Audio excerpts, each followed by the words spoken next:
İndi isə 83-cü sualın ikinci həll qaydasını paylaşacağım. D1 D2-yə paraleldir, düzdürmü? Baxın, biz bu D1 D2-ni sonsuz uzatsaq, düzdürmü? Paralel daxı bir-birinə. Və baxın, bu bucağa diqqət edirik. Bunu uzatsaq, alınan fiqura baxmaq lazımdır əsas.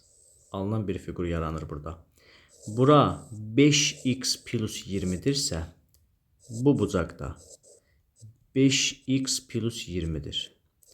Və 126 dedik, qonşu bucaqlar cəmi nə olmalıdır? 180. Bura 126-dırsa, 180-ə tamamlamaq üçün bunun yanı nə olmalıdır? 54 olmalıdır. Əla. Deməli, burada 54 imiş.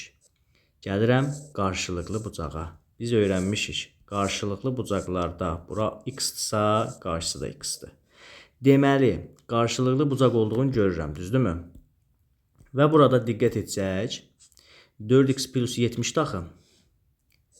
O zaman burada 4x plus 70'dir. Vəssalam. Misalımızın demək olar ki, artıq həllini tapmışıq. Buradan x-i tapıb, gətirib burada y-i tapacağıq. Yazaram nə? Və üçbucağın daxili bucağın demişik neçə dərəcədir? 180 dərəcə. O zaman bu ifadə, üzərinə gəlinsin bu ifadə, üzərinə gəlinsin bu ifadə olmalıdır 180-ə bərabər. 4x plus 70, üzərinə gəlinsin 5x plus 20 plus 54 bərabərdir 180 dərəcə. Əla. 4x 5x neçə elədir? 9x plus 70, 20, 54 toplasam, deməli 90, 54, 144 bərabərdir 180 dərəcəyə. 9x-i alıram 36. X-im neçə oldu?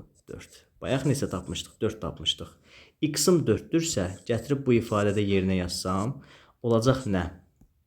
5 vurulsun 4 plus 20 bərabərdir 40 dərəcə. Əla.